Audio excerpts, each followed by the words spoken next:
सोचिए, अगर आने वाले महीनों में भारत में तापमान 50 डिग्री सेल्सियस तक पहुंच जाए, नदियां सूखने लगे, फसलें बर्बाद हो जाएं और शहरों में पानी के लिए दंगे होने लगे। ये कोई फिल्म की कहानी नहीं है, ये एक वैज्ञानिक चेतावनी है। 2026 में दुनिया एक बार फिर एक खतरनाक फेज की तरफ बढ़ रही है, जिसका नाम है सुपर एल नीनो। लेकिन सवाल यह है, क्या भारत इस बार डेंजर जोन में है? एल नीनो क्या होता है? सबसे पहले समझते हैं, एल नीनो आखिर है क्या। पैसिफिक ओशन में हर कुछ सालों में पानी का तापमान अचानक बढ़ जाता है और ये पूरी दुनिया के मौसम को बदल देता है। सामान्य दिनों में हवा और समुद्र का एक बैलेंस होता है, लेकिन जब ये बैलेंस टूटता है, तब शुरू होता है एल नीनो। अब सोचिए, जब ये इफेक्ट छोटा नहीं बल्कि बहुत ज्यादा पावरफुल हो जाए, तब उसे कहा जाता है सुपर एल नीनो। इसका असर सिर्फ एक देश पर नहीं, पूरी दुनिया पर पड़ता है। अब बात करते हैं भारत की।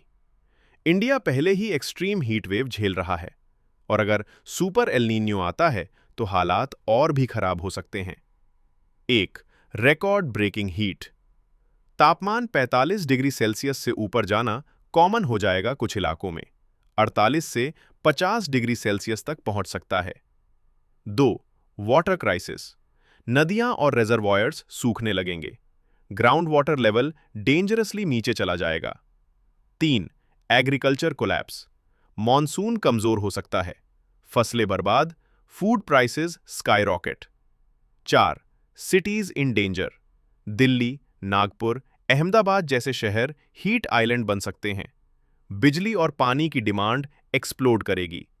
इसका मतलब सिर्फ गर्मी नहीं, एक कंप्लीट सर्वाइवल क्राइसिस हो सकता है। भारत की इकोनॉमी का बैकबोन है मॉनसून, लेकिन एल नीनो का सबसे बड़ा असर यहीं दिखता है। बारिश कम हो जाती है, बारिश अनइवन हो जाती है, कुछ जगह फ्लड्स, कुछ जगह ड्राउट, यानी बैलेंस पूरी तरह टूट जाता है।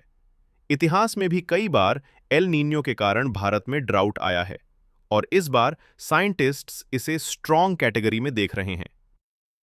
क्या ये नेचुरल है या ह्यूमन इंपैक्ट? अब बड़ा सवाल, क्या ये सिर्फ नेचुरल साइकिल है या इसके पीछे इंसान भी जिम्मेदार है? सच ये है कि क्लाइमेट चेंज ने इन इवेंट्स को और ज्यादा डेंजरस बना दिया है। पहले जो एल नीनो मॉडरेट होता था, अब वो एक्सट्रीम बन रहा है, यानी फ्यूचर में ऐसे इवेंट्स और ज्यादा पावरफुल होंगे। क्या इंडिया डेंजर जोन में है? Short answer, yes, India high risk zone में है। High population, water dependency on monsoon, rapid urbanisation, ये सब फैक्टर्स मिलकर इंडिया को वल्नरेबल बनाते हैं। लेकिन इसका मतलब ये नहीं कि सब खत्म हो गया।